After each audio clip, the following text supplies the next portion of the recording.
face this again. Don't you fucking make a sound. Open the gate.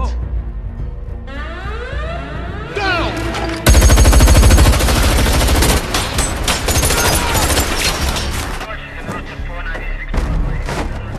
Film yang bakal kita ulas kali ini berjudul Wrath of Man.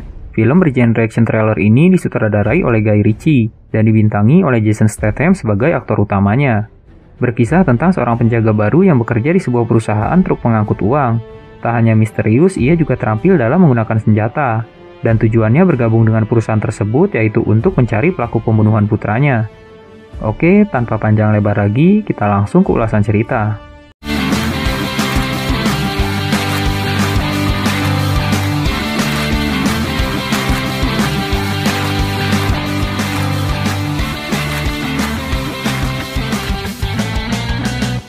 Film dibuka dengan adegan perampokan truk pengangkut uang. Dua petugas yang berada di dalam bahkan berhasil dilumpuhkan, dan tak lama beberapa suara tembakan terdengar.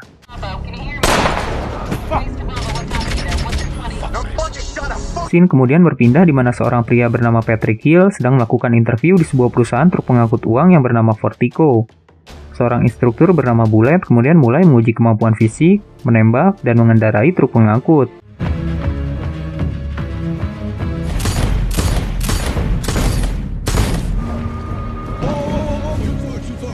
Dengan nilai yang cukup pas-pasan, Patrick berhasil lulus dan berhak bergabung dengan perusahaan tersebut.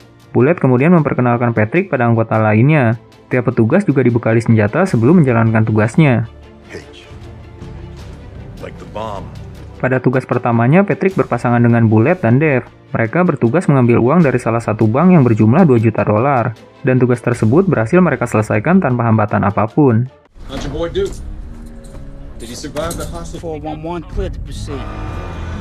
Pada tugas kedua, Patrick dan Dave menunggu di dalam mobil pengangkut, sementara Bullet turun untuk mengantarkan uang. Tapi karena Bullet tak kunjung kembali, Dave kemudian menghubunginya melalui radio. Namun bukan Bullet yang menjawab panggilan tersebut, melainkan seseorang yang mengancam akan membunuh Bullet jika mereka tidak mau bekerja sama. Dave yang ketakutan awalnya hendak pergi, tapi Patrick meyakinkannya jika nyawa Bullet lebih penting ketimbang uang yang mereka bawa. Lalu saat tiba di tempat yang dimaksud, mereka diminta memindahkan uang yang mereka bawa ke dalam mobil para penjahat.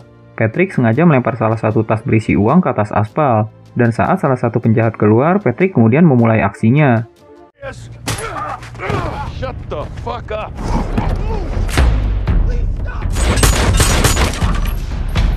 Di sana, Patrick berhasil menghabisi semua penjahat. Patrick juga sempat bertanya pada salah satu penjahat pada siapa mereka bekerja.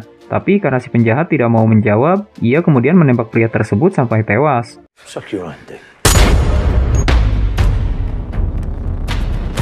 Usai kejadian tersebut, mereka semua diinterogasi. Beberapa dari mereka juga terheran-heran. Bagaimana mungkin Patrick yang lulus dengan nilai cukup pas-pasan dapat menghabisi 6 orang tanpa luka sedikit pun, bahkan dengan akurasi tembakan yang luar biasa.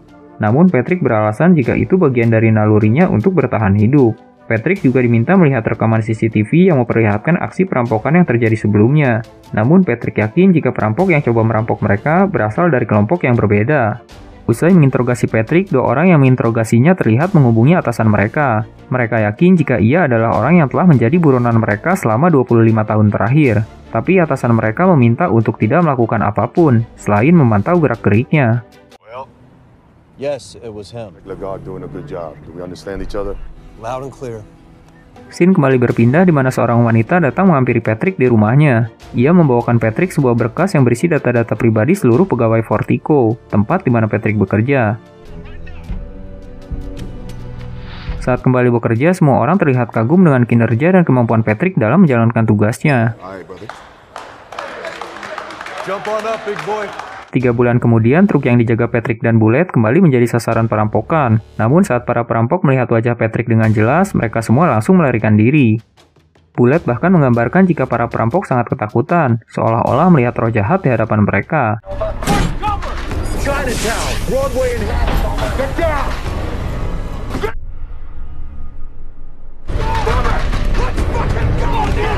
Patrick kemudian mulai mendekati Dana. Di sana Patrick berkata jika ada dendam yang harus ia balaskan. Uang sebesar $125.000 juga ditemukan di sana. Dana beralasan jika uang tersebut ia ambil dari salah satu nasabah yang melewatkan uangnya dan ia melakukannya seorang diri. Patrick kemudian mengancam jika sampai Dana berbohong, ia dan seluruh keluarganya akan berada dalam bahaya. And you're not listening. Oh, fuck, she's all right. I'm still like that you're not telling me something that I need to know. And I do bear a grudge. Scene kembali berpindah ke 5 bulan sebelumnya. Saat itu Patrick sedang bersama putranya, sampai kemudian seseorang bernama Mike yang menyebut Patrick dengan panggilan bos menelponnya. Saat itu Mike sedang merencanakan sebuah perampokan mobil pengangkut uang. Ia meminta Patrick untuk melakukan pengintaian, karena Brendan yang seharusnya melakukan tugas tersebut tiba-tiba mengalami kecelakaan. Patrick sempat menolak karena saat itu ia sedang bersama putranya. Mike kemudian meyakinkan Patrick jika ini sama sekali tidak berbahaya, dan jika Patrick menolak, mereka harus mengintai ulang selama 3 bulan ke depan. Singkat cerita, Patrick setuju. Ia lalu membawa putranya dan memintanya menunggu di dalam mobil. Sure.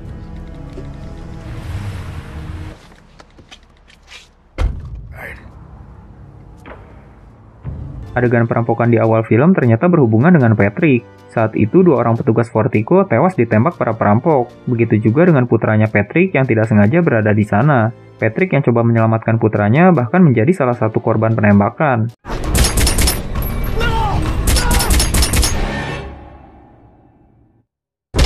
Usai kejadian tersebut, Patrick sempat tidak sadarkan diri selama 3 minggu karena 6 luka tembak di tubuhnya. Saat pulih, Patrick mulai mencari siapa perampok yang telah membunuh putranya. Namun tak seorang pun mengetahui identitas pria tersebut.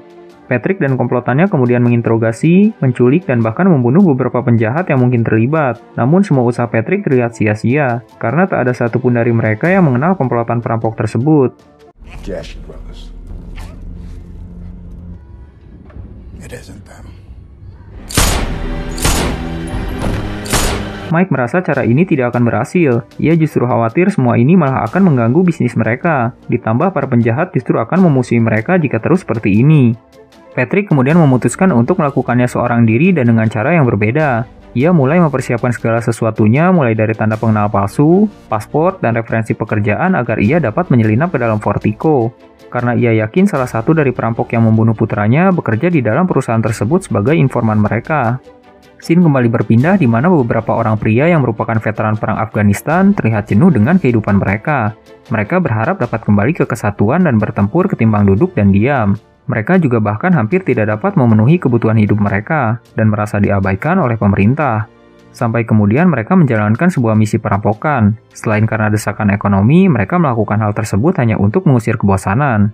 Tapi karena hasil yang mereka dapatkan tidak sesuai dengan harapan, mereka kemudian mulai merencanakan sebuah misi perampokan yang lebih besar, yaitu merampok truk pengangkut uang. Dan mereka yakin rencana ini akan berhasil dengan bantuan informasi dari salah satu teman mereka yang bekerja di dalam.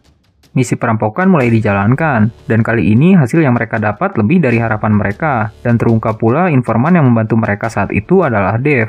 I know it is my birthday, but... Yes, motherfuckers, these are guns. What's your driver's name? You lie to me, I'll fuck... Terbuai dengan cara mendapatkan uang yang sangat mudah, mereka kembali merencanakan misi perampokan truk pengangkut uang, dan lagi-lagi dengan bantuan orang dalam, tapi kali ini tak diperlihatkan siapa informan tersebut. Mereka memulai misi perampokan dengan menyamar sebagai tugas konstruksi. Patrick juga terlihat memarkirkan mobilnya di sana, dan tanpa mereka ketahui jika Patrick adalah salah satu informan mereka. Who the fuck are these clowns? On it. Lalu saat salah satu truk pengangkut uang milik Vertigo melintas, mereka mulai menjalankan aksinya.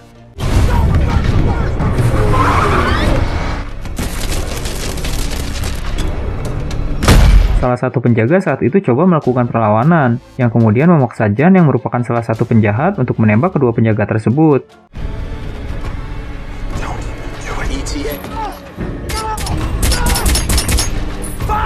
Dan karena panik, Jan juga menembak putra Patrick yang tak sengaja berada di sana.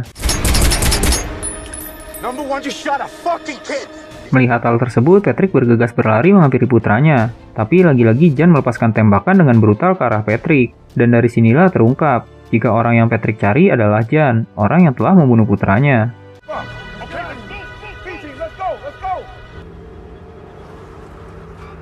Kembali ke masa kini. Tak puas dengan 6 juta dolar dari hasil perampokan sebelumnya, 5 bulan kemudian mereka kembali merencanakan misi perampokan.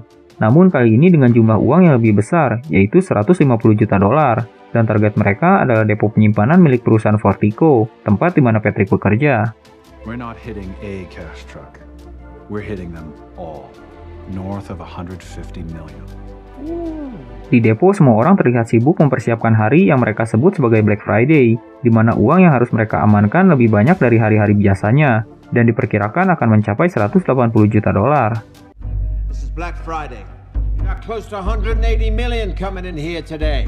Patrick dan Bullet menjalankan tugas mereka seperti biasanya, dan saat kembali, Bullet mulai berbicara aneh. Ia mengungkapkan jika ia adalah informan yang membantu teman-temannya dalam perampokan truk pengangkut uang. Ia juga terlibat dalam perampokan yang menewaskan putranya Patrick beberapa bulan lalu. Namun saat itu Bullet belum mengetahui jika anak yang tewas saat itu adalah putra dari Patrick. I helped him get into the cash truck game. The 2 guards being killed was necessary. The boy was unfortunate. Saat itu, pistol yang dipegang oleh Patrick tidak berisi peluru. Bullet juga mengancam akan membunuhnya jika ia tidak menuruti perintahnya. Ia ingin Patrick membantu Bullet dan kawan-kawannya untuk masuk ke dalam depo. We're on. ETA 2 minutes. Covers. Tak lama, Bullet mematikan kamera di dalam truk pengangkut, dan saat itulah para perampok datang dan bersembunyi di dalam truk pengangkut. Patrick pun kemudian dibawa dengan tangan terikat. Just let them do their jobs, okay? If you're a good boy today, you'll see tomorrow. Mereka berhasil masuk ke dalam depo tanpa dicurigai pihak keamanan, dan saat berada di dalam, 3 orang bersenjata lengkap langsung keluar mengancam semua orang yang mereka temui. Berangkas menjadi ruangan pertama yang mereka amankan, dan berikutnya adalah ruang kontrol. Don't you fucking make a sound. Get on the ground. Di sana mereka berpura-pura menyandra Bullet, tapi karena pintu ruang kontrol tak kunjung dibuka, mereka berencana meledakkan pintu tersebut, dan saat itulah adegan tembak-menembak kembali terjadi. Para perampok saat itu menggunakan rompi balistik, sehingga tidak mudah untuk dilukai. Open the gate, or I'll blow his fucking head off. Get down!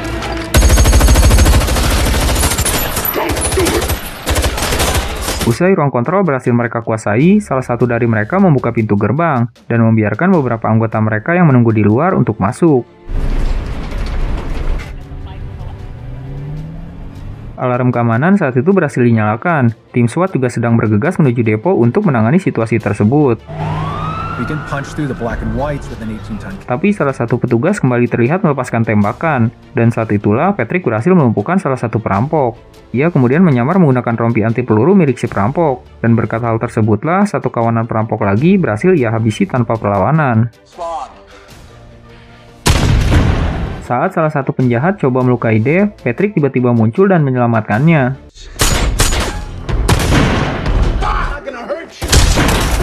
Di tempat lain, Dana dan Stuart coba menembaki beberapa penjahat yang berada di ruang kontrol. Saat itu, kedok Bullet belum terbongkar, dan dengan mudah ia mendekati Dana dan Stuart yang kemudian menghabisi keduanya. Saat para perampok akan pergi, Patrick kembali muncul menembaki mereka. Dave juga terlihat datang memberikan bantuan.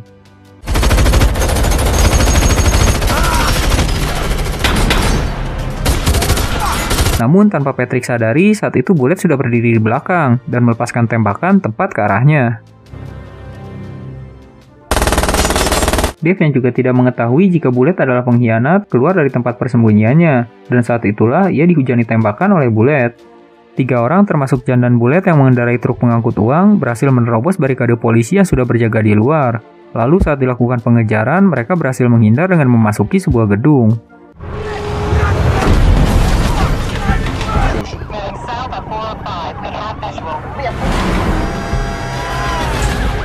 Saat Bullet memindahkan uang, Jan malah diam-diam menghabisi salah satu temannya yang terluka di dalam mobil.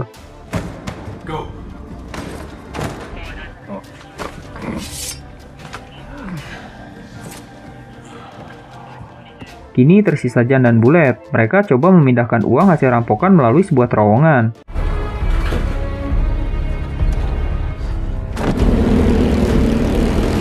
Di ujung jalan, Bullet yang curiga coba menghabisi Jan. Namun Jan lebih cepat meredongkan pistolnya, yang kemudian menembak Bullet tepat di kepala.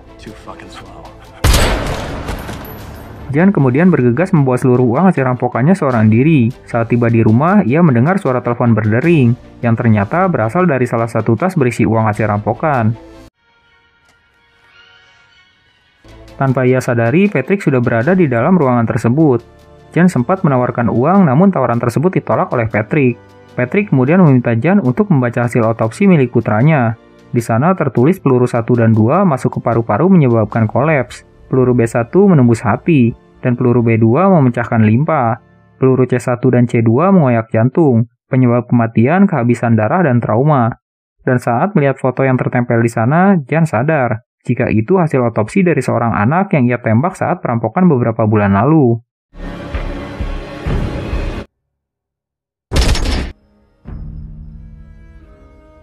Dan tanpa basa-basi, Patrick langsung menghabisi Jan dengan cara yang sama saat Jan membunuh putranya, yaitu menembak Jan tepat di paru-paru, hati, limpa, dan jantung.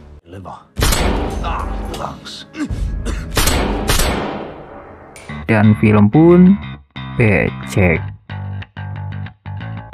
Oke, sekian dulu ulasan kita hari ini. Mudah-mudahan bisa menghibur bahan kalian. Kalau kalian punya saran atau film yang ingin kalian dengar ulasannya, bisa komen di bawah. Terima kasih.